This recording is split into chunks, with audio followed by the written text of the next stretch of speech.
Okay. Well, my clock says 7 p.m. and the May 14th, 2020 Farragut Board of Mayor and Alderman meeting will now come to order. Now we're again operating on Governor Lee's Executive Order 16/34 due to the COVID-19 pandemic.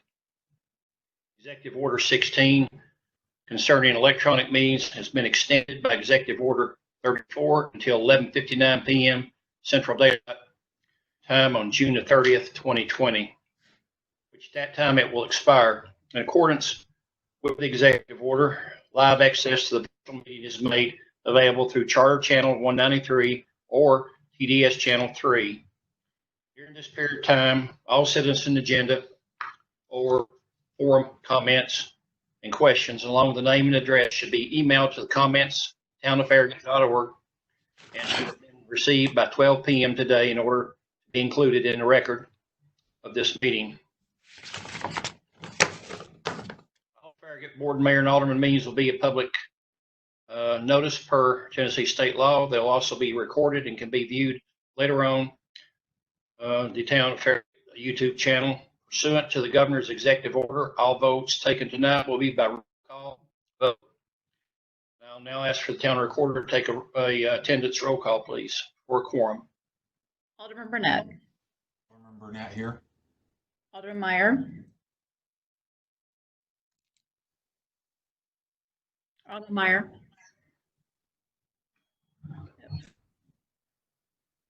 Scott, we can't hear you. Oh, sorry. I just unmuted you. Oh, hey. I think my wife wished she had that button. That would be awesome. I'm here. I'm gonna keep that button when we get back to being together too. Hide that button from Melissa because I promise she's going to try to steal it. Alderman Pinchuk. Alderman Pinchuk present. Alderman Pavlin. Alderman Pavlin present. And Mayor Williams. Mayor Williams present. Okay, do we have any of the press or the shopper or any other? Yes, sir. We have both Michelle Hollenhead and Margie Hagan on the line as well. Okay, no others. Okay, well, so now I have a motion to approve the May 14th, 2020 agenda as stated. Move to approve. Second. Okay, now ask the Town Recorder to take a roll call vote, please. Alderman Burnett. Alderman Burnett, yes. Alderman Meyer. Alderman Meyer, yes. Alderman Pinchuk. Alderman Pinchuk, yes. Alderman Pavlin. Alderman Pavlin, yes. And Mayor Williams. Mayor Williams, yes. Let the record show that the May 14th, 2020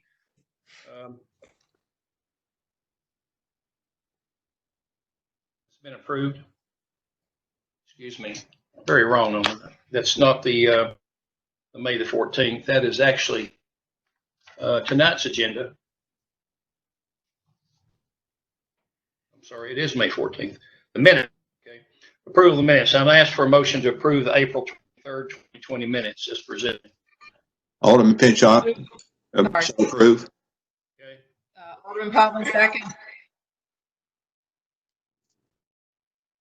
Okay, I'll now ask for a roll call vote, please, by the Town Recorder.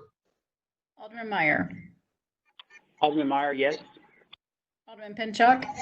Alderman Pinchuk, yes. Alderman Pavlin. Alderman Pavlin, yes. Alderman Burnett. Alderman Burnett, yes. Mayor Williams. Mayor Williams, just let the record show that the April 23rd, 2020 minutes have been approved and will be recorded as the official minutes of the meeting.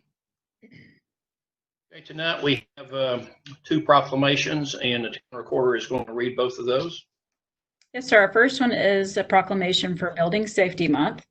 It states, whereas the Town of Farragut is committed to recognizing that our growth and strength depends on the safety and economic values of the homes, buildings, and infrastructure that serve our citizens both in everyday life and in times of natural disaster.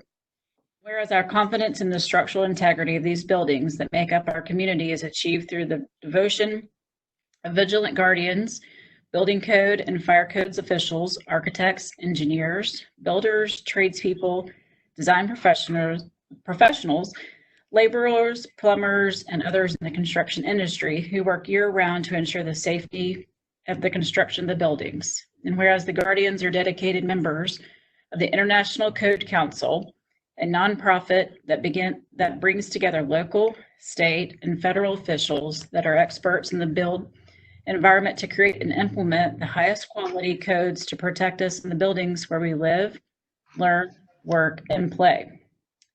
And whereas our nation benefits economically and technologically from using the international codes, they're developed by national voluntary census codes and standards developing organizations, our government is able to avoid the high cost and complexity of developing and maintaining these codes, which are most widely adopted building safety and fire prevention codes in the world.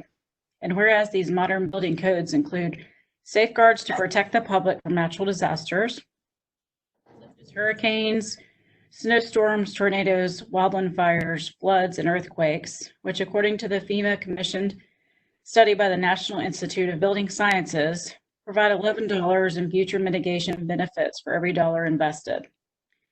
And whereas Building Safety Month is sponsored by the International Code Council to remind the public about the critical role of our community's largely unknown protectors of public safety, our local code officials, who assure us of safe, efficient, and livable buildings that are essential to America.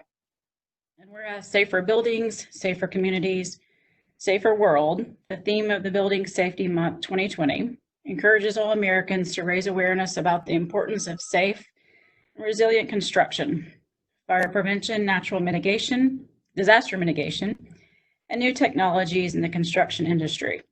Building Safety Month 2020 encourages appropriate steps everyone can take to ensure the safety of the built environment and recognizes the implementation of safety codes by local and state agencies has saved lives to protect homes and businesses. And whereas in observance of Building Safety Month, our community is asked to commitment and improve building safety and economic investment in home and in the community, and to acknowledge the essential service provided to all of us by our building code staff and other agencies. Now, therefore, Ron Williams, the mayor of the town of Farragut, does hereby proclaim the month of May 2020 as Building Safety Month. Okay, that's great. Next will be the Kids Day proclamation. Yes, sir. Whereas May 16th, 2020 is the 10th Kids to Parks Day, organized and launched by the National Park Trust, held annually on the third Saturday of May, is now called Parks to Kids Day.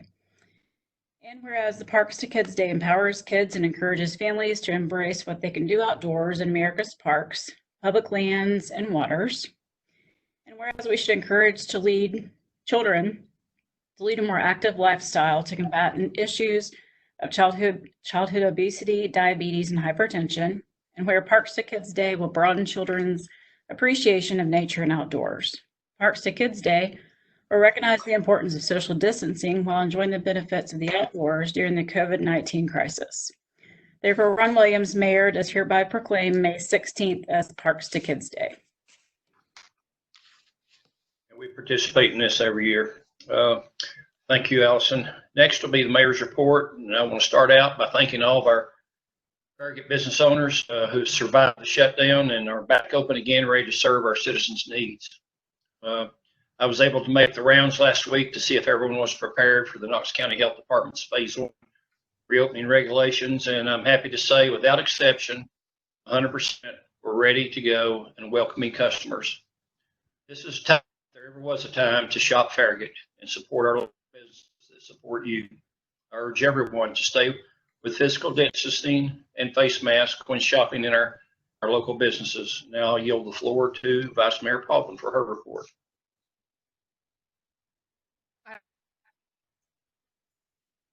Sent you an email to let you know that the school board was voting on a potential property for purchase for the new Northwest Elementary School. They have postponed that. They're going to do a traffic study first, and then I'm not entirely sure when it will. I will let you keep you informed as I know it. And I'm not sure if many of you were paying attention, but they did reverse course on their graduation plans. They will be holding it probably end of June, early July, and attendance. I assume that means parents will be able to attend their children's graduation. So they reversed course on that, and we were all very thankful. Those were the only two things I had to report. Thank you, Vice Mayor Poplin. Next will be a report by Alderman Burnett. Thank you, Mayor. Last Thursday, the town of Farragut was able to recognize some true heroes in our community. We had the opportunity to acknowledge the outstanding physicians, nurses, employees, volunteers, and hospital leadership at Turkey Creek Medical Center for their service and for the sacrifices they've made, especially over the last couple of months with the coronavirus pandemic. These brave men and women are risking their own lives and that of their families to ensure that all patients are taken care of. And the Board of Mayor and Aldermen and town staff wanted to take a day to recognize these healthcare heroes, to say thank you for all you're doing to keep patients safe and healthy, and our thoughts and prayers are with each and every one of you. So I think it was a fantastic day, and a couple of people that I wanted to acknowledge for helping make that special day happen was Bud McKelvey, Jeff Williams, and Brian Shipley for putting up all the wonderful, encouraging posters that were submitted. I want to thank the Farragut schools for getting teachers and students involved in this effort, making the encouraging posters. I wanted to thank Wendy Smith for the PR, getting all the information out about supporting the event. I wanted to thank Captain Brad Hall with the Knox County Sheriff's Office and Fire Marshal Dan Johnson for coordinating the First Responders Parade as a show of support for the healthcare workers. And a special thanks to David Smoke for taking my idea and coordinating an amazing event for the Healthcare Workers Day at Turkey Creek. So thank you, board, for all the support that we were able to come together and show that great medical center. And from all the comments and feedback I received, it was very well received, lifted the spirits of a lot of the healthcare workers there. So thank you, and back to you, Mayor. Thank you, Alderman Burnett. That's, we really all had a great time out there, and we all had masks on. So, okay, any other aldermen have anything to report? If not, then we'll move on to our 4 business item. The approval of Resolution R 2020-4, resolution for the governor's local support grant as stated. Mayor, this is a grant that we received information about from the state of Tennessee toward the end of just about 2 months ago now. We knew that the governor was putting some money in the budget to help with cities being able to do some projects, and right before the legislature left in the end of March or 1st of April, they allocated some additional funds. So this grant is this resolution is the first step in requesting that grant money from the state. This resolution just basically requests the money. In total, we would be up for approximately $536,000. We're asking that it go toward the Virtue Road project.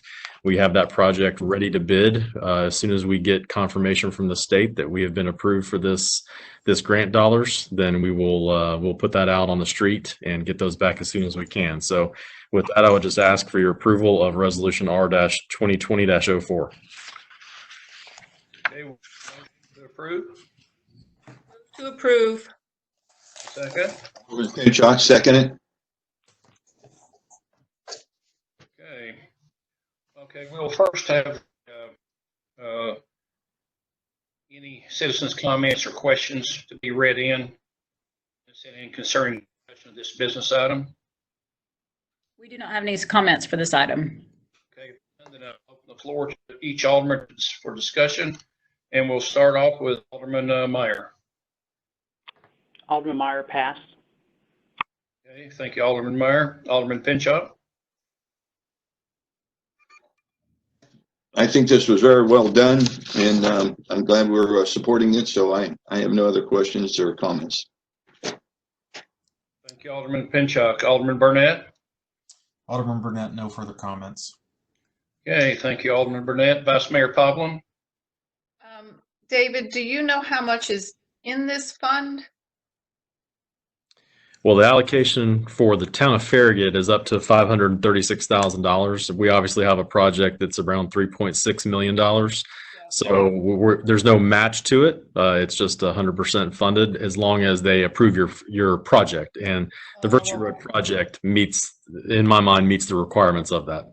Okay, so we're not requesting $3.9 million. We're just requesting, that's what the project is valued at. What are we doing? I guess that's what I'm asking. What are we requesting? We're requesting the monies that are allocated to us for this year of $536,000. We're requesting it for the Virtue Road project, which is approximately a $3.6 million project. So those monies will go toward that. Basically, those will help offset some of the cost of Virtue Road. Okay, well, I guess that's my confusion then, because the third whereas in the resolution says, whereas the town of Farragut is requesting $3.6 million for construction of phase 1 in the spending category of road projects. I know that's how much the road is valued, the project is, but that's not what we're going to get from the state. No, ma'am. So we're going to ask for everything and know we're going to get $536,000 ultimately at the end of the day. Okay. Just needed clarity on that. Thank you. Yes, ma'am. That's all I had. Okay, thank you, Vice Mayor Pavlin. No comments, and it's not sounding like we have any amendments to the motion that's on the floor. If none, then I will ask the town recorder for a roll call vote, please. Alderman Pinchuk. Alderman Pinchuk, yes. Alderman Pavlin. Alderman Pavlin, yes. Alderman Burnett. Alderman Burnett, yes. Alderman Meyer. Alderman Meyer, yes. Mayor Williams. Mayor Williams, yes. Let the record show the resolution R 2020-4 has been approved as stated. Next, the approval of resolution R 2020-5, resolution concerning 5G wireless facility. Mayor, thank you. Our last meeting 2 weeks ago, the board had discussed the possibility of doing a resolution to send to our federal officials and state officials regarding the 5G wireless technology and requesting some additional studies be done regarding the health effects of that technology. I know you would ask Town Attorney Tom Hale to work on the draft of that, and Tom's here to be able to answer any specific questions the board may have. But ultimately, this would be things that the Board of Mayor and Aldermen would send out to those officials to let them know that we have concerns about the technology, and we would just like them to try to address those going forward. So with that, I'll be happy to try to answer any questions, but certainly Tom's on the WebEx, and he can answer any questions as well. Okay, with the motion. This is Alderman Pinchuk. I'll move for approval. Okay, Alderman Meyer, second. So that was Alderman Pinchuk. Yes. Okay. And Alderman Burnett. Alderman Meyer, Oh, Meyer. second. Okay. Now, at this ask if there is any citizens' comments that needs to be read in as far as questions or comments concerning this discussion, this business item, and we'll ask the town administrator for his read this in, please. All right, yes, sir. We have two citizen comments tonight. The first one was from Wayne Hyder. He's at 11404 Gates Mill Drive. It says, I request that you vote in favor of Resolution R 2020-05 concerning 5G wireless facilities during your meeting on May 14th. Our second one is for John Hoffman at 11341 Gates Mill Drive. His letter states, I'm writing to urge you to approve Resolution R 2020-05.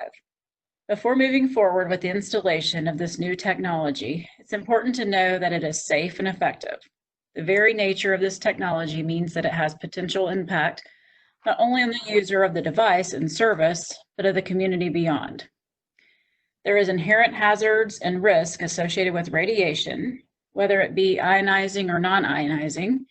For the well-being of our community, it is important to have good science and engineering behind the assessment and safety and efficacy. It is important to know that the service provider has carefully weighed the hazards and risks, has implemented the appropriate mitigation, and has demonstrably implemented a solution wherein the radiation level is as low as reasonably achievable, or ALARA. Before proceeding with a large-scale implementation in our community, it's reasonable to ask for an independently produced, peer-reviewed safety assessment at the energy level utilized by the various 5G suppliers. It is reasonable to ask how safety varies as a function of power output. It is reasonable to ask if there is a radio frequency interference on nearby medical devices. It is reasonable to ask if the impact of multiple simultaneously operated 5G energy fields. It's reasonable to ask that worst-case health impact scenarios be identified. It is also reasonable to ask what steps should be taken to minimize the potential harmful impact of radiation in these energy bands. It's important to recognize that safety needs and protections may be far different in commercial or business settings than in a residential setting. All of this and more will be included in a thorough study of the safety and the efficacy of this technology. I've spent my lifetime helping to develop new technologies. I do not fear new technologies. I welcome them, but only after a prudent hazard and risk assessment. We all rely on radiation in our everyday lives. Who among us doesn't have a cell phone, a color TV, a microwave oven, and much more? These products are safe and effective, and we use them without fear.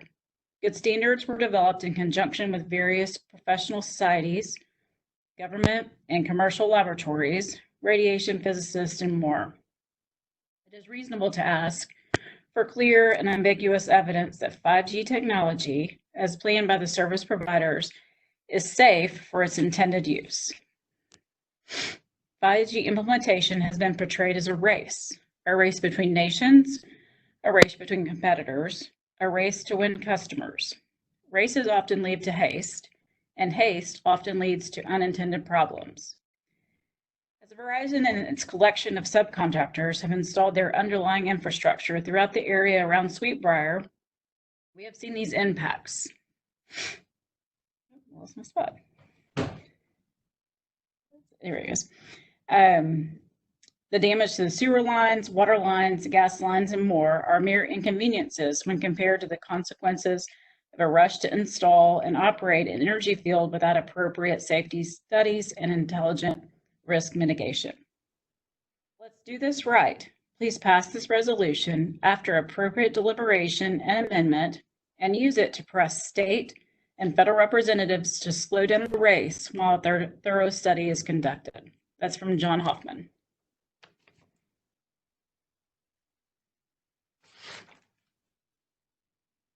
And that concludes the citizen comments for this item.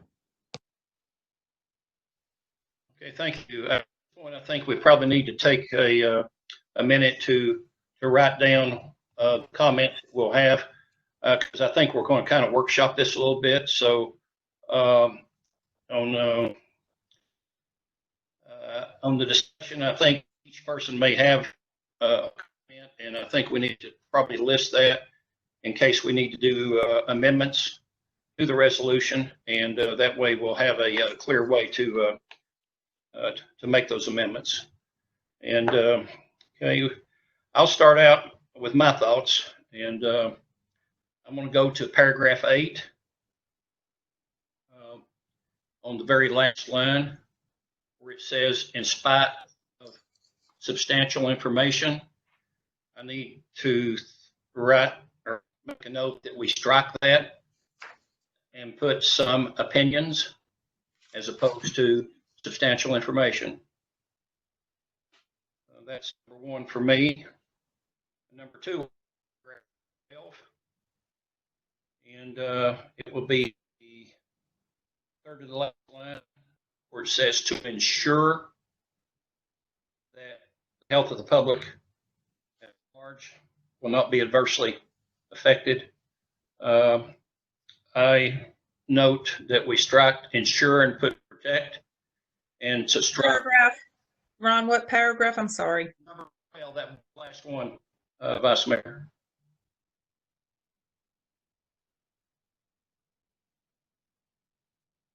Everybody with us on this? Yeah. Okay. Yes, sir, I'm following you. Go ahead and say what your changes were for that paragraph. I apologize. Okay, it says, further study or advocate to ensure that. I say that we strike that and put protect instead of ensure that. And where it says adversely affected by long-term exposure to radio frequency, I move to strike and long-term and just have exposure. I think when you say long-term, that's kind of an open-ended and anyway, that's my suggestions. And Mr. Hale may comment on this then if he needs to, and then we'll move on to Alderman Pinchot. Let me just make sure. Can you hear me okay? Yes, sir.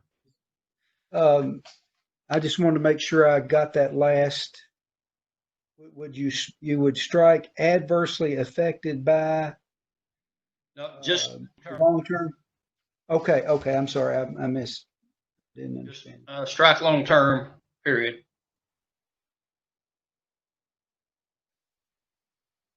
Okay. You got that? Yes. Yes, sir. Okay, thank you. That's all I have, and we'll at that point move on to Alderman Pinchot for his comment. All right, this is Alderman Pinchot. I actually have no changes to the resolution. Tom, I think you did an outstanding job, and I really appreciate your efforts at this. Mayor, I agree with your changes. I don't have a problem with either one of those. Basically, what I want to say is I believe it's reasonable to ask that we slow this whole process down, and that's why I'm for this resolution.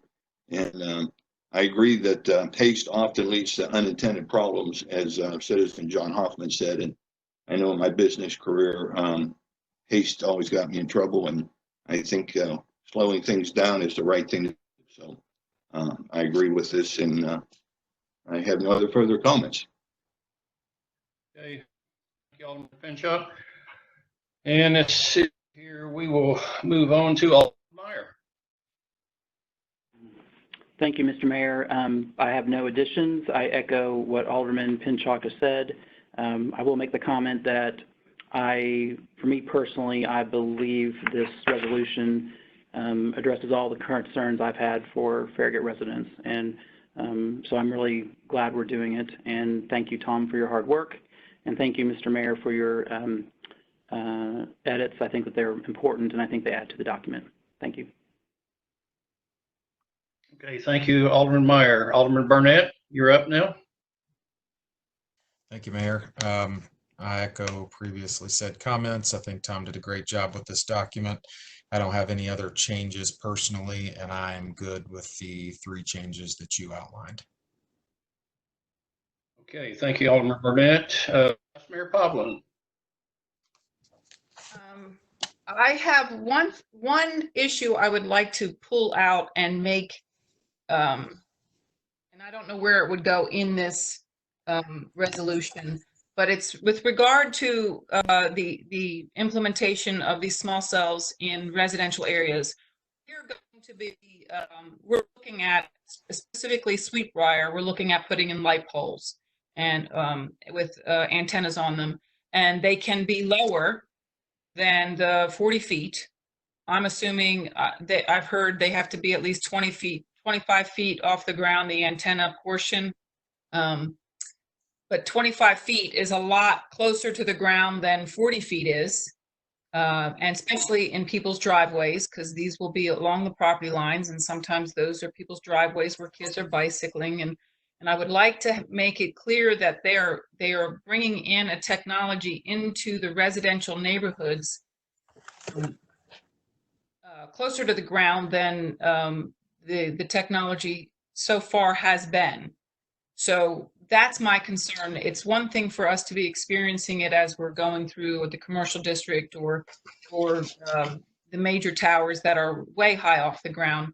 It's another thing when you plop one in a residential area where we spend time outside, we spend time in our driveways, we spend time in our kids ride their bicycles in the driveway. And if you're in a cul-de-sac, you ride your bikes in the cul-de-sac. So I would like to specify that, or maybe it's just a phrase of in particular in residential areas where infrastructure or the antennas are lower to the ground. Do you understand what I'm getting at, Tom? I do. And let me make a suggestion. On page 2, in the third whereas clause, where it says, whereas due to the inherent change brought about by 5G technology, which brought differences in the radio frequency emissions in both the proximity of sources of the emissions to the public and the types of emissions. Maybe we change that. That's a rather sterile sounding phrase there. What if we change that to say in both the closeness of the sources of the emissions to the public in residential and commercial areas, something of that nature. That's what that whereas clause is supposed to do, is to point out the idea that they're closer to the people and there's more of them, and it's of a different kind of wavelength. And therefore, with those three differences to what we are used to or what they looked at in 1996, it does make some sense that we gather a little more conclusive information about whether those changes are material to the health effects. That works better. That needs to be, that we need more clarity in what it is we're asking for them to do. And I know we're sending this both to the United States and then state of Tennessee. I know the New Hampshire through Keene, New Hampshire. New Hampshire has set up a commission to review. I don't know if they've done I don't think it's doing the Department of Health. Is this something we could ask the Tennessee Department of Health to take a look at, or is it even worth our time to? I don't know that the General Assembly is even inclined to do that, or ask that of them.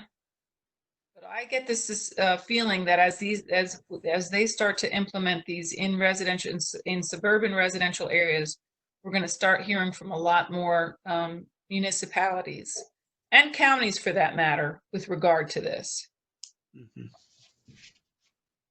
So is that something does that require a separate resolution? Is that something that does that require something we have to, I know the FCC has to do its part.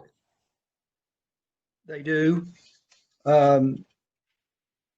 We can, I guess I've been a little bit hesitant to try to tell them the best way for them to approach halting the deployment until they've done the job. There could be, I mean, if they would just do their job under the NEPA, I think that, and again, I would emphasize one thing that I learned between the last meeting and this meeting, and that is the contents of the order that the FCC entered in November of 2019, which basically, and I tried to get it in here. I saw that, yeah. But basically, they did not, they looked at, they said we need to consider whether we need to do the study. They gathered comment. They looked at the comment.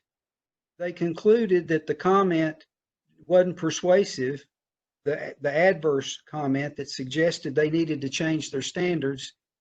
And on the basis of the fact that they were not persuaded by the commenters' contentions in those filings with their inquiry. They just decided, well, we're not persuaded that we need to review our changes because nobody has told us that there was a real need to do it. And again, I'm confident that there was plenty of material submitted or in front of them where some scientists were, and they acknowledged they got some scientific information, they just weren't persuaded by it. Well, I'm not, to my way of thinking, that's not really doing what what the law suggests you're supposed to do. They won't allow us to do it. Then it seems to me, as Mr. Hoffman says, it's reasonable to ask them to do it. And how they want to go about doing it, I think the real trick here is going to be, the governmental entities will get it, but I think our elected officials, we're going to have to get it in the hands of our representatives, and hopefully that will spur some creative thinking at the level where they are to try to bring about what we're asking. And it either will or it won't. And I know that Tim Burchett seems to have been somewhat concerned about it. He's received a letter from the FCC. Don't know what his idea is about it, but those are the kind of people that are going to help us get something done if it's going to get done, in my view. But I'm happy to rewrite that section, that sentence there to highlight the differences that I'm talking about in a little more explicit terms. I think that would be an improvement. Do we need to take a recess for a few minutes while you do that? Or is that something the board agrees to just let you work on? Well, or if you want to wait, if you want to go ahead and do your other business while and come back to this, maybe that would be the more time efficient thing to do. I'll be happy to do it that way, or either way. So what do you really? It's your resolution. I'd really rather you all be very comfortable with the wording rather than having me delegated the job of writing it. And I agree. I'd like to give you some time. What do we do? Amend the making a move to amend the agenda? David, is that how we handle it? You can simply just make a motion and a second to defer this item to the end of the agenda, and maybe that'll give Tom time to work on it between now and then. Okay, I'm going to make a motion that we defer this business item to the end of our agenda for this evening. Alderman Pinchot seconds that. Okay.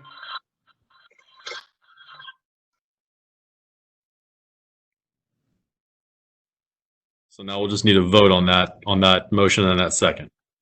Need a roll call vote, please. Alderman Poplin. Yes. Alderman Burnett. Alderman Burnett, yes. Alderman Meyer. Alderman Meyer, yes. Alderman Pinchot. Alderman Pinchot, yes. Mayor Williams. Mayor Williams, yes. Okay. We will move on to the next business item. The approval of bids for contract 2020-18, which is the Grigsby Chapel Road pedestrian crossing improvements. Mayor, if you'll recall, at a previous meeting, we had this project connected to another project for working on a pedestrian crossing at Watt Road, and those bids came in over our budget. So we went and rebid just the Grigsby Chapel pedestrian crossing portion. We received two bids. The low bid came in from Stanzel Electric Company at $40,120.99. That is less than what we originally had got from our prior bid, which was good news. This contract will take 90 to 120 days to complete, and we would recommend award of this contract and approval of the bids. I'm going to move to approve. Alderman Pinchot, Alderman Meyer, second. Okay.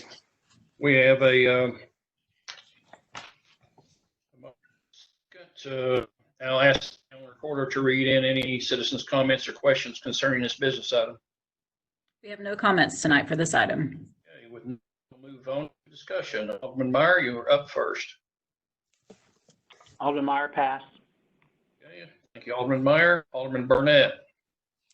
I don't have anything to add, Mayor. I'm good. I'll pass. Burnett. Alderman Pinchot. This is Alderman Pinchot. Is Daryl present? No, sir, he is not on the line tonight. I'll try to do the best I can to answer whatever questions you have. Well, I had asked him if he could supply us with a actual photo of what this was going to look like, and I wasn't sure if he was able to obtain one or not. I've got a drawing, but I was curious to see if he actually had a photo. I believe Ms. Myers is trying to find that for us and see if she can bring it up on her computer. This may be the site plan for it. Yep. Is this what you're referring to, Alderman Pinchot? I have that. I was wondering if he actually had a photo, but if not, that's fine. I mean, there's so many different ones of these. I was curious to see what ours was actually going to look like. Sure. Let's see if I can do some magic here with the computer. Maybe not. Yeah, it's not working for me. Basically, the black dots that you have on your site plan right in the middle across the pedestrian crossing, those are going to be, they're on the outside lanes, or excuse me, on the outside of the sidewalks are going to be push button controls that a pedestrian will come up to and push that button. And when they push it, then there will be yellow flashing lights there at that same pedestrian crossing that will then visually let cars know that somebody's in the intersection and you need to stop. And so that's what we're going to be adding to this intersection to make it safer, as well as the additional signage for pedestrians. Okay, my question was, are there going to be flashing lights on the sidewalk, on the road, in the island, any of that? Or is it just going to be two signs on either side that flash? I believe, Alderman Pinchot, it's going to be two signs on either side facing the flow of traffic. So you're going to have one on either direction, east and west, that will have lights flashing, similar to the yellow lights you may see as you're driving down in other parts of town. You know, think about St. John Newman or school flashing signs, that kind of yellow light. That's what will be flashing when somebody hits that intersection and wants to cross. All right, so there's nothing flashing in the island as well, is that correct? I don't believe so. Again, I have to double check with Daryl and I can get that information to you, but I believe it's just on the sides. All right, thank you.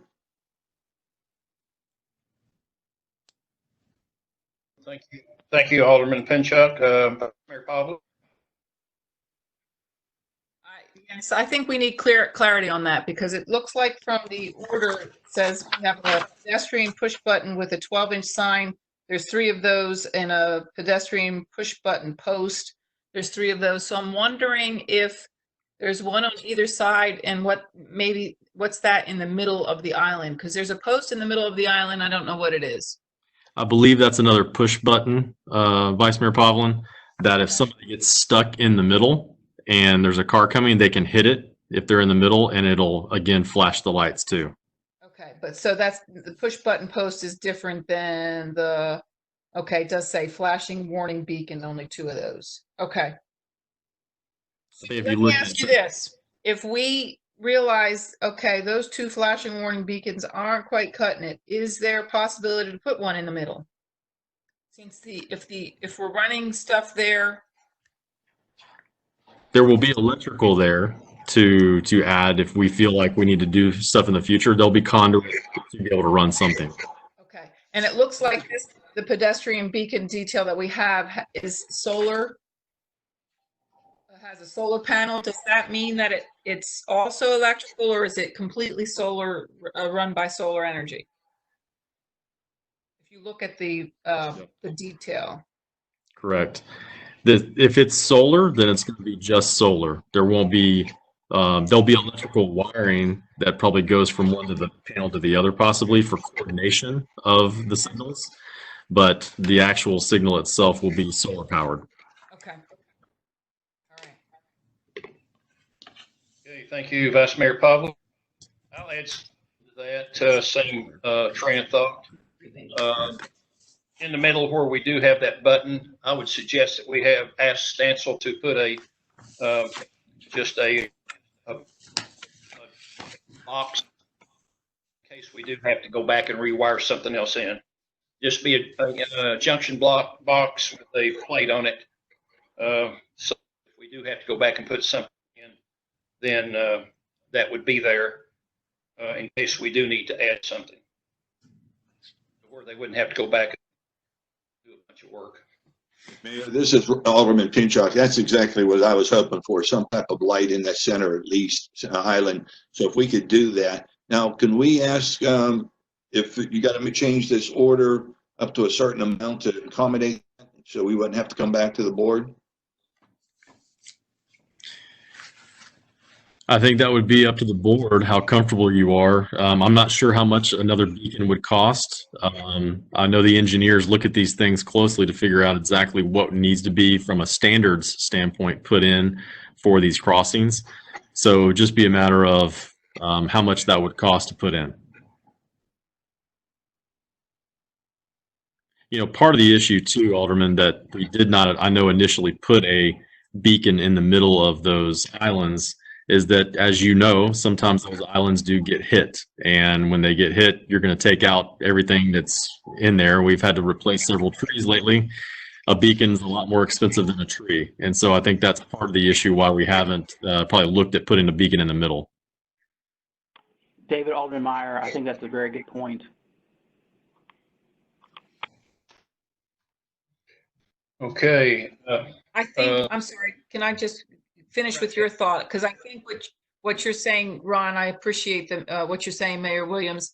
I'm wondering if, I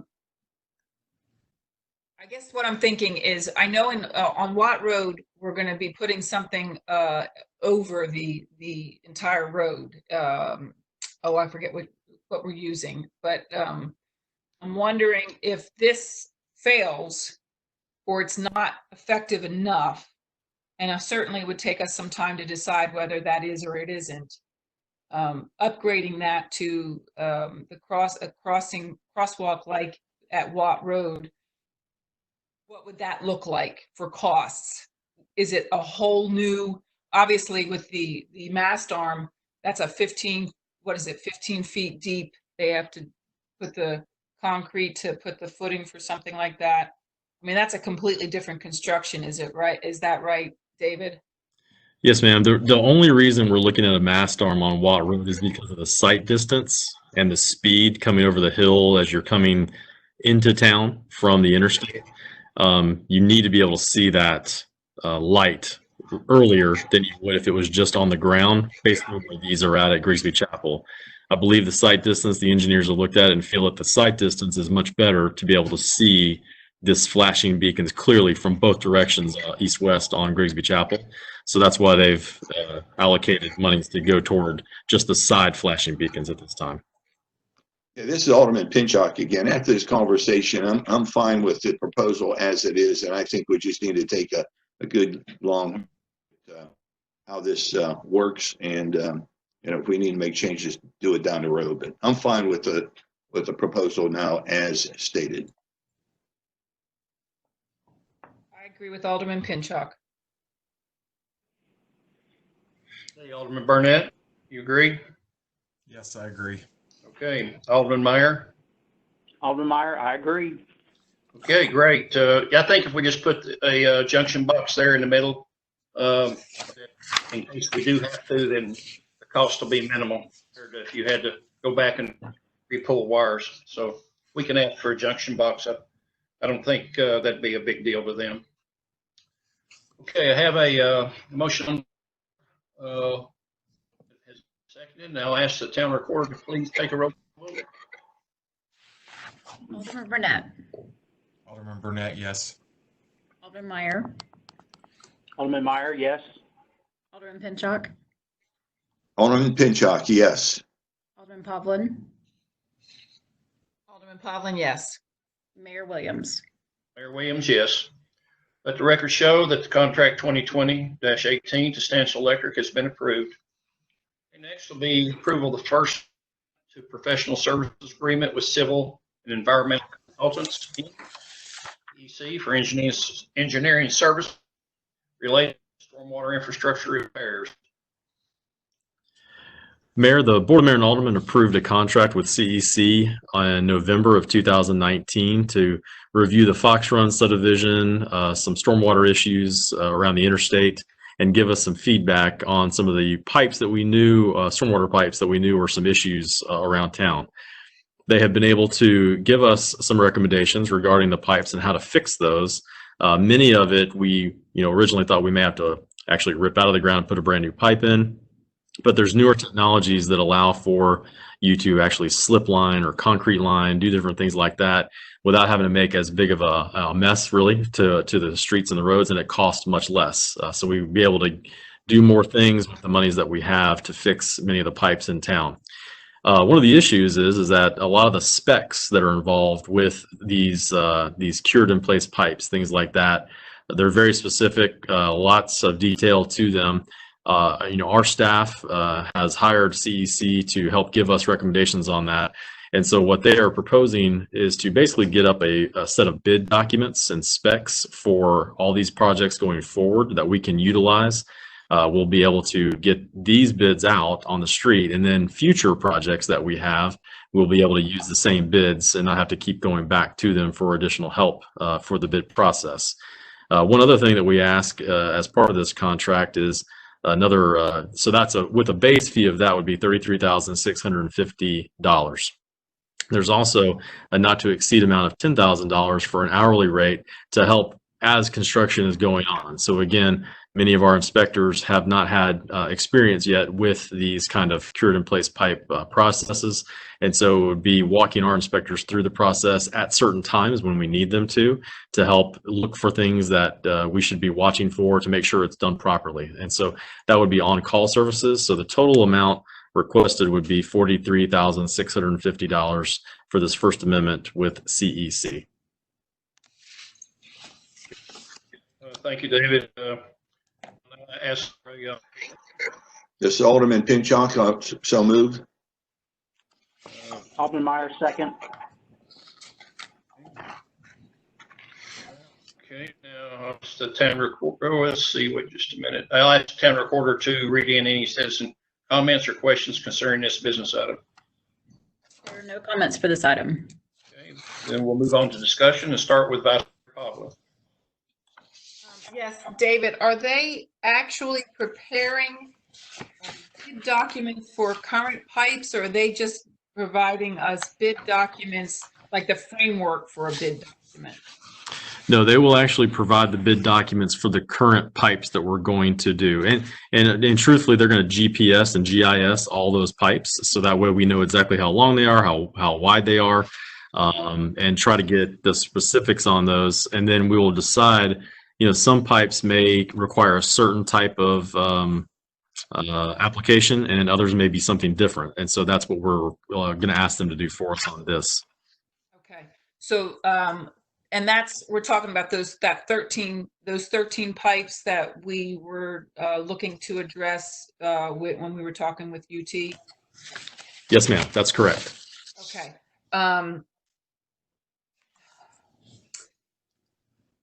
Going forward, obviously, every pipe we have they're going to look at them differently to say, okay, this one needs to be slip line, this one needs to be, because of the size of it, I understand the size of it tends to dictate the material you're going to use. And how long are we going to get if we do this, this pipe should be good for this length of time? Are they able to give us a general time frame of how long that pipe will be good before we need to address it again? Yes, ma'am, I believe they should. All the manufacturers that utilize these different technologies should be able to give us a period of time that these should last. So we'll obviously take that into consideration anytime we're proposing to fix a certain pipe a certain way. I know, and there's the cured in place pipe has been around for a decade or more now.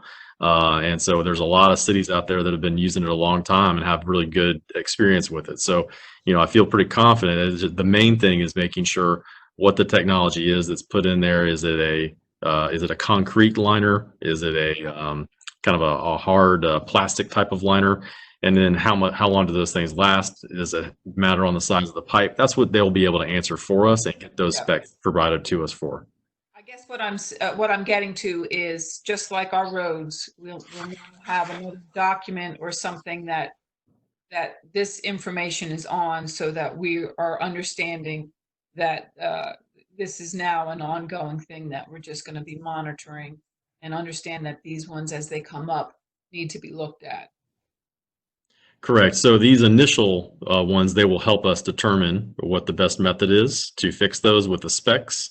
In the future, if we need their help, maybe on a certain pipe, maybe we don't feel comfortable or confident that we know exactly the kind of technology that needs to be used, they could come out and give us a recommendation. We'd probably pay them on an hourly rate.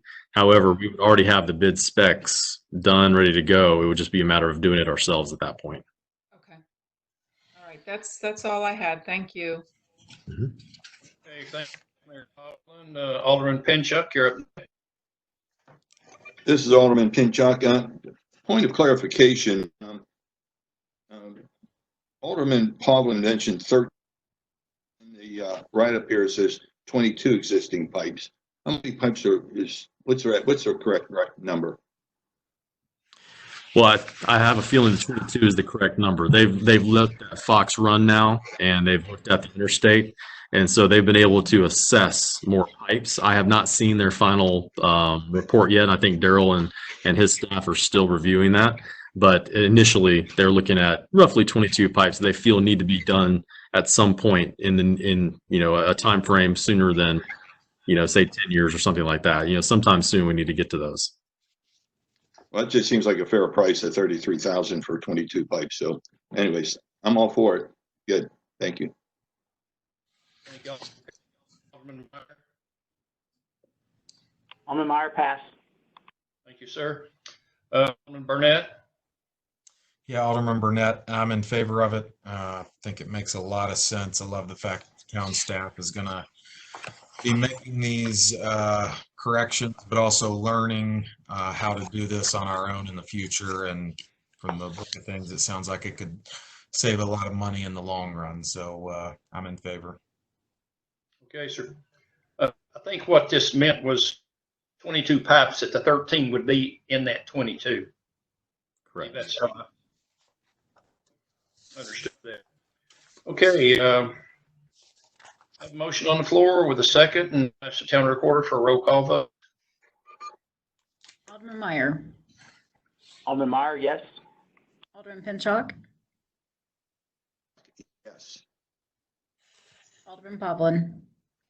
Alderman Poblin, yes. Alderman Burnett. Alderman Burnett, yes. Mayor Williams. Mayor Williams, yes. Let the record show that the agreement with CEC has been approved. And I guess we need to check with Lawyer Hale to see if he's ready. If we will move on to ordinance, and then we'll come back. I think I'm about ready. Okay. Then we'll reopen the resolution. Just a minute. That would be resolution 20-5.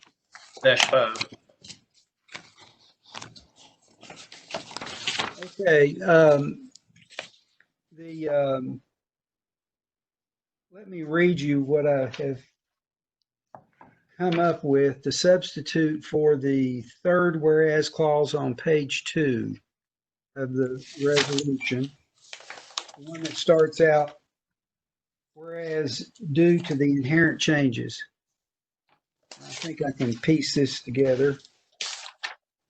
Whereas due to the inherent changes brought about by 5G technology that include new antenna that will be installed throughout all areas of the town and which are the sources of radio frequency emissions, will be emitting a different type of radio wave from the tops of many more poles, which are much closer to the residents of the community, comma, there is substantial disagreement among the experts in the field about the possibility of health effects, or about the possibility that health effects will result from the deployment of the massive number of 5G wireless facilities contemplated by the industry, as well as whether the current, outdated FCC regulations are adequate to protect the public health. That was not the smoothest, but I think that captured the idea. Okay, then we'll take that as the amendment then. Is that okay, David? Louise, is that what you had in mind? Yes, it's very clear language, and it makes it clear to the layperson that that's what we're asking for. Okay. I appreciate that. No problem. So Okay. I move to amend for that amendment with all the amendments. Do we need to make a motion to move with all the specified amendments? Yes, you would need to go ahead and make a motion and a second on the amendments. And then once you vote on the amendments, come back to the original motion and vote on that as well. Okay. Can I just do some typo stuff? In the fifth whereas on the first page, last sentence, it says, from any regulation on the basis that radio frequency emissions may have an adverse environmental and health effect. Okay, I'm sorry, that doesn't need to be fixed. I thought that was an S, and then I realized you have an and. Okay, forget that. Thank you. Okay, so our amendment will cover paragraph 8, paragraph 10, and paragraph 12. That's correct. Do I need to repeat these to go with what Tom has repeated? David? No, sir. I think if he's read it into the record and you're comfortable with it, then it would just need a motion and a second on the amendments. Okay, I move to approve with the amendments. I'll second it. Alderman Pinchot. Okay. Then we'll need a roll call vote on the amendments alone. Alderman Povlin. Sorry, Alderman Povlin, yes. Alderman Burnett. Alderman Burnett, yes. Alderman Meyer. Alderman Meyer, yes. Alderman Pinchot. Alderman Pinchot, yes. Mayor Williams. Mayor Williams, yes. Okay, the record show that the amendment has passed. Now we will need to go back to the original amendment, which we have a motion and a second on the floor, and I'll need a roll call vote on that. Alderman Pinchot. Alderman Pinchot, yes. Alderman Povlin. Alderman Povlin, yes. Alderman Burnett. Alderman Burnett, yes. Alderman Meyer. Alderman Meyer, yes. Mayor Williams. Williams, yes. Let the record show that the amended resolution 2020-5 has been approved, 5-0. Okay, now we'll move on to ordinances. We have one, which will be on the first reading tonight. That'll be ordinance 20-05. This is an ordinance to amend Title 5, Chapter 1, Hotel Motel Tax by amending the effective date of ordinance 12-01.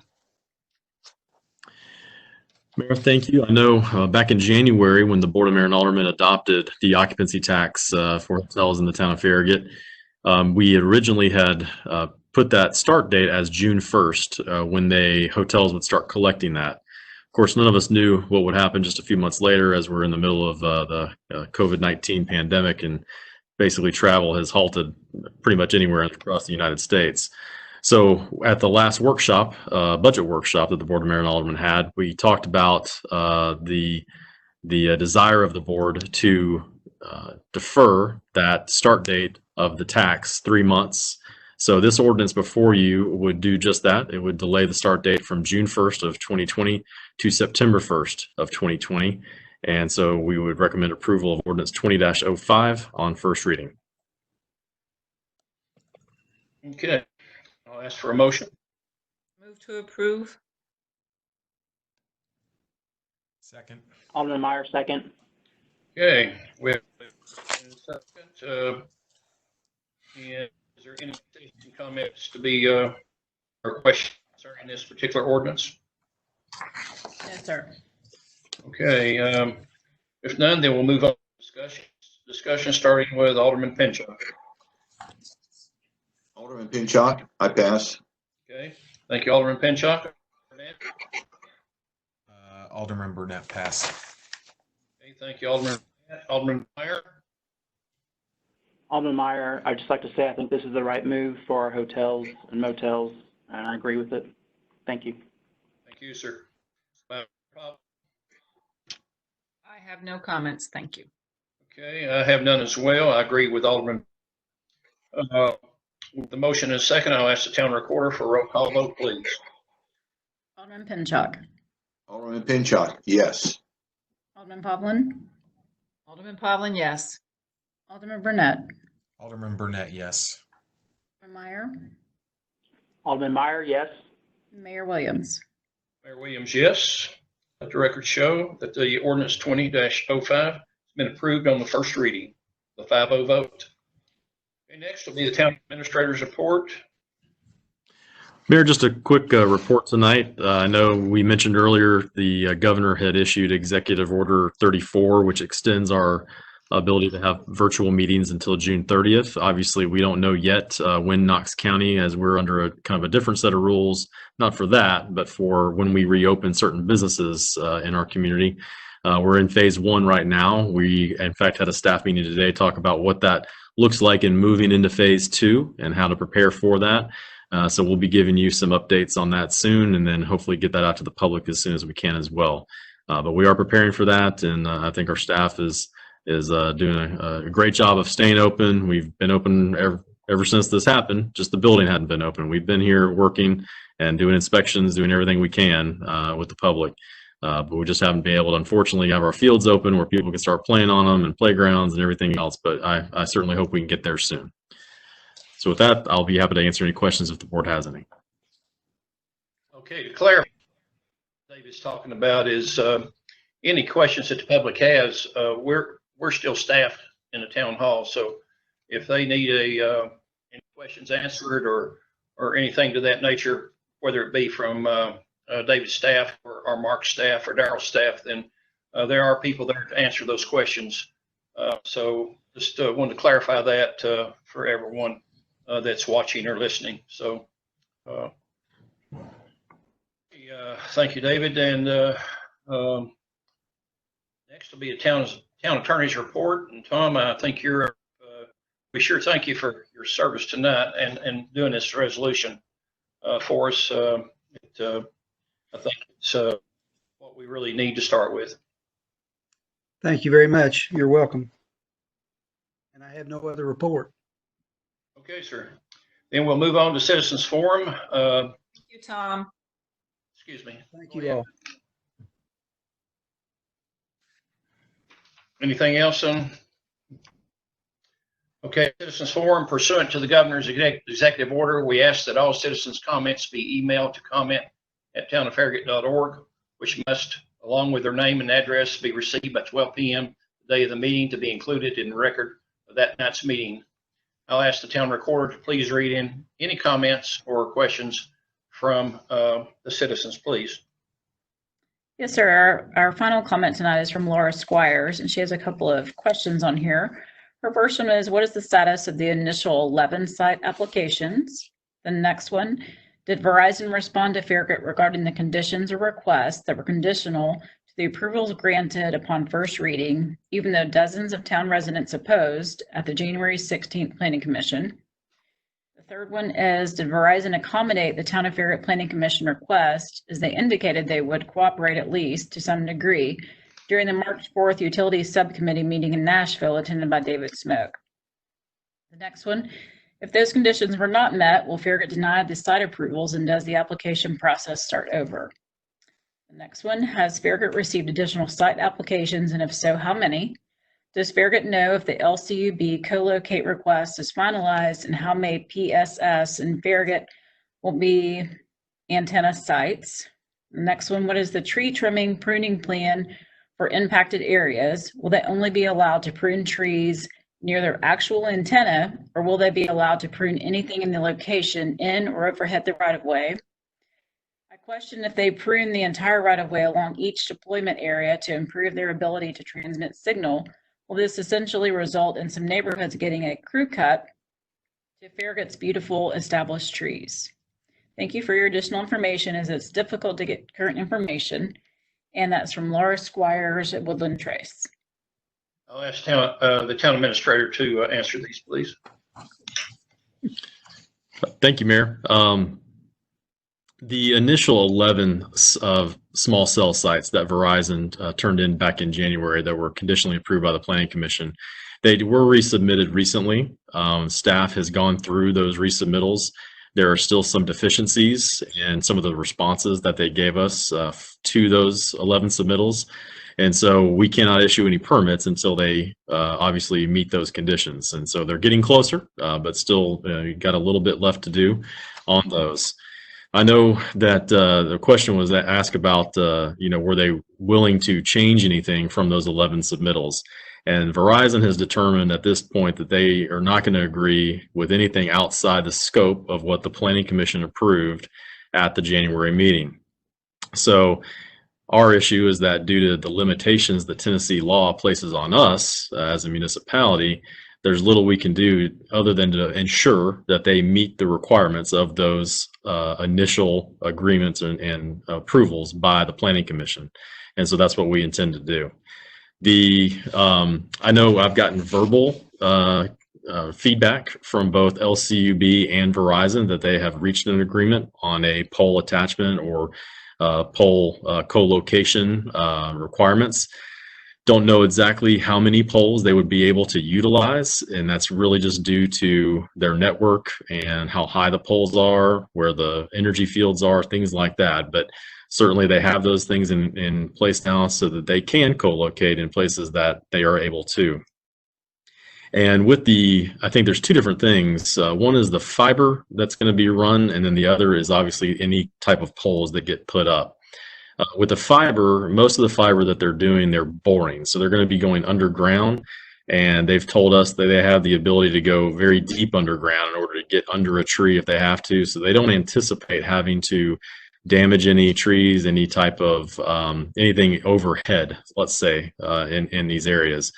Of course, if they have any kind of tower comes up in the future, they're going to have to give us a site plan. They're going to have to show us any kind of things that they want to do when it comes to any kind of tree trimming, let's say, and we would have to approve that for that location. So they are not allowed to go out there and say tree trim or do anything like that without our authorization. So we'll look at each of those on a case-by-case basis. But at least for the initial fiber installations, we don't anticipate any of that having to take place.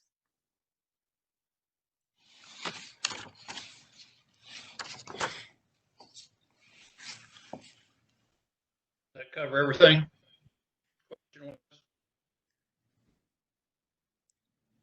I hope so, Mayor. That's I tried to cover everything that was asked about for that. Hey, does any of y'all have any comments on any of this? I do have a few comments. Comments I've been working on for some time. There's a narrative that keeps getting pushed by a few residents in town that we aren't doing, we have more control than we do. And I think I've been very frustrated in trying to explain how little say we have over this process. There is a state law, and I know people hear that and we have to abide by it. I don't think citizens truly understand the broad authority states have to control local governments. The Supreme Court has held that various provisions of the U.S. Constitution that protect individuals and private entities from certain governmental actions were not intended to override that basic state-local relationship and so do not protect local governments. Dillon's rule applies in the state of Tennessee. We are created by the state. Our charter is delineated in Title VI of the Tennessee Code. One way to describe our relationship is that the town of Farragut is merely a tenant at will of the legislature. We are beholden to the state law. The most effective way we have to deal with the state law is to work with Jason Zachary to change this state law. And that is the strategy that I think we really need to pursue, is to keep a steady eye on all of the issues we are seeing, because TASER is required to make a report January 2nd, I believe is what it says, 2021 in the state law. We need to, through Jason, we need to be working. I know they go back into session in June. We need to make sure that he is well equipped with all of the struggles that we're seeing because of the implementation of this state law, the lack of time that we have from our staff to review this stuff. We feel assaulted, really. The residents in this area that are getting this are feeling assaulted, and now they're adding more fiber. They're breaking pipes. They're breaking water pipes, sewage pipes. It's been quite a mess, and we're very frustrated from our perspective because there isn't a lot we can do.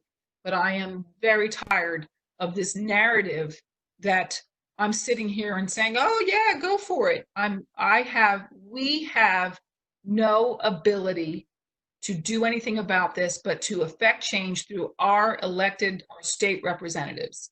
So we all need to be talking to our state representatives, I guess is what I'm saying. That's all I had to say. Okay, thank you, Vice Mayor Pavlin. Any other aldermen have a comment? Could I chime in just a little bit here? Sir. Tom, as the staff has been reviewing these conditions, I have been communicating with the legal counsel for Verizon, who has reached out to me early on. I think recognizing that we're getting a totally different kind of citizen reaction than most municipalities are getting. And while she's reached out and has been trying to offer assistance, she's not offering any type of advice or constructive help beyond what we were already doing. One of the things we have been working on is the amendment, a proposed amendment to the state law that would, we believe, be about as far as we could go to regulate these things in our rights of way. You know, if you go and ask a legislative body to just overturn a law, it's probably not going to happen. Not one that they spent 2 years enacting and discussing with the TML and all the other different groups they had to deal with in order to get this law passed. But as we learn problems with the law, there are some things that we can ask for that would be very helpful, but which I think would be viewed reasonably by the people in Nashville, and which might actually get some traction and help us.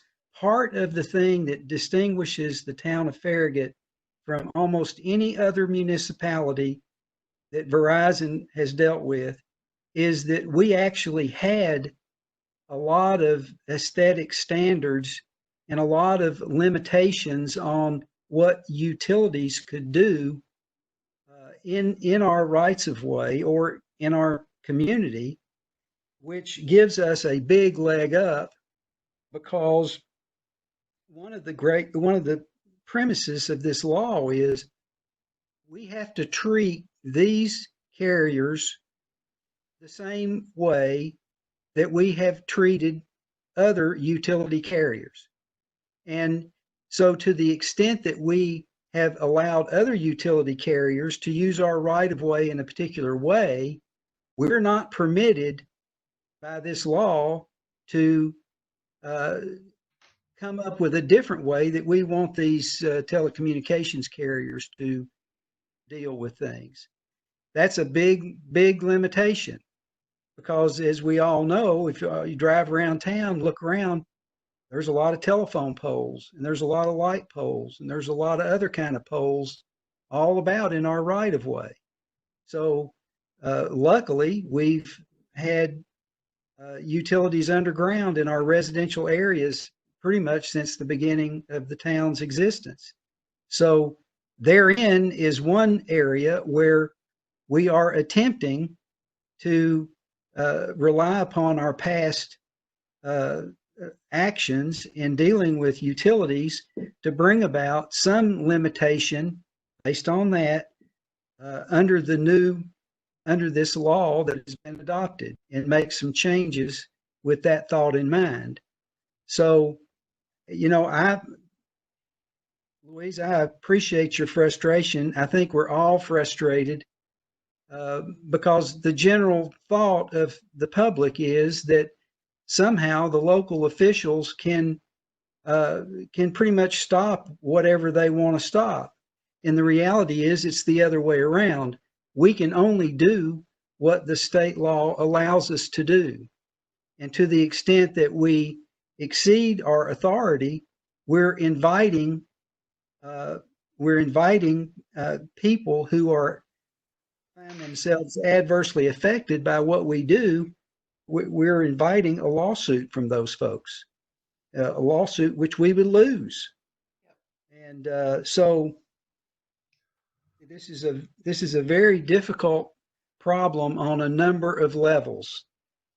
And hopefully, while it's a little behind after the fact to some degree, now that everybody is seeing the effects of what happened in 2018, maybe we will get some sort of revisions that will make it more doable. One of the things that really scares me about this is the fact that there's not just one of these entities that are using the right of way. Like there's one electric company, there's one water company, there's one gas company, there's one of all these other utilities that are getting in and using our right of way.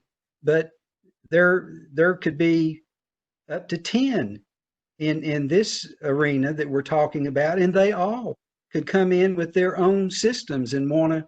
But well, that just there's got to be some different way to manage that at the state level. That's just not appropriate to let that many companies come in here and start laying down fiber, and that just is going to be a disaster. They're going to run out of room in the right of way. But anyway, that's all I wanted to add. And Tom, may I add just a little to that, because I did write this out. Title 13, Chapter 24 is the state law that this all is sections 401 through 412. So 404 is the local option and preemption. And for people to understand this, it says any local authority that promulgates limits, permitting requirements, zoning requirements, approval policies, or processes relative to deployment of small wireless facilities shall not impose limits, requirements, policies, or processes that are more restrictive than requirements, policies, or process set forth in this part, in excess of that which is granted by this part, or otherwise in conflict with this part. And then Title 13, Chapter 24, Section 412, private right of action. Any party aggrieved by the failure of an authority to act in accordance with this part may seek remedy in the Chancery Court for the county in which the applicant attempted to deploy or has deployed a small wireless facility. The court may order an appropriate remedy to address any action inconsistent with this part. That's all. That tells us as local elected officials everything we need to know about everything we can't do. So I had a suggestion from a resident that we should file an injunction. And on what legal grounds? I cannot send my attorney to take up judicial time on something that we know we can't win. That's you can't, it gets thrown out. So it's a bump in the road for Verizon and an embarrassment for us. So I'm struggling, but I'm this is what we've got. This is what we've got to do. I appreciate your input, Tom. I appreciate your guidance. It's been very helpful. Thank you, everybody, for listening to me. Thank you. Okay. I have been also in touch with a lawyer for, I'm not sure which of the citizens it is, but there was a lawyer who called me, and a lawyer I have known for some time, and was asking me about this. And I explained to him what you all were considering and what we have been doing, frankly, over the past 2 years to try to deal with this in the most prudent and designed in a way that will be successful. And he seemed very satisfied with what we were doing, and he recognized that we can't just go out here and half-cocked and run down and ask the court for an injunction. First thing is, Louise notes, first thing the judge is going to ask, well, Mr. Hale, on what authority do you want me to issue an injunction? What is the basis for it? And there would really be no basis for it based on the record as we understand it. And the reality is there's litigation already pending throughout the country. And, if they're not getting it done, then, I'd like to think I could get it done, but I can't get it done if all these other people can't get it done. So I think we need to just stay the course like we're doing and try to be responsive as best we can. We have raised, by the way, the reckless nature of some of this subcontractor work with council. I have a meeting, a telephone conference set up with those folks in the next few days, and we've tried to point out everything we can that we think is going to improve the situation. Tom, I'm sorry, everyone. I have one last question. You've said that we have to treat these telecommunication carriers the same as we treat every other utility.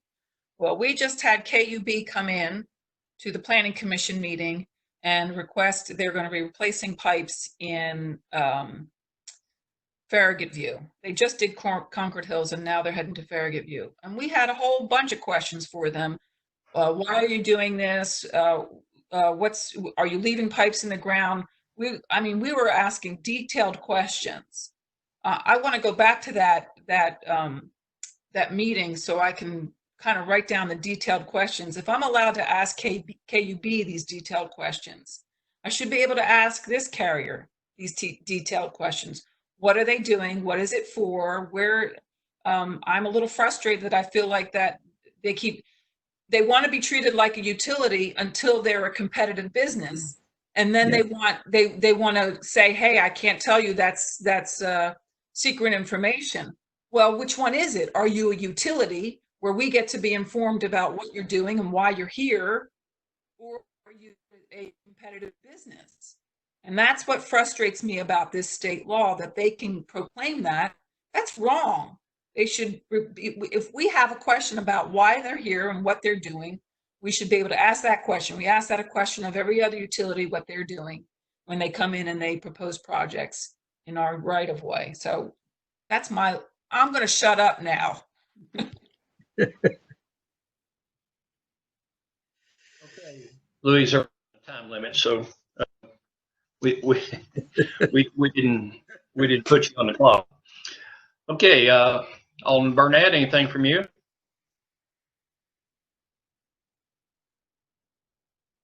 I'll take that as no. My apologies. Trying to block out the background noise of the kids. Yeah, nothing to add here. Thanks. Okay, Alderman I have nothing further to say. Alderman Meyer. Alderman Meyer, pass. Okay, sir, same here, and the time is approximately 8:29 p.m. and without objection, the May 14th, 2020 Farragut Board of Mayor and Alderman meeting is now adjourned. Thank you all.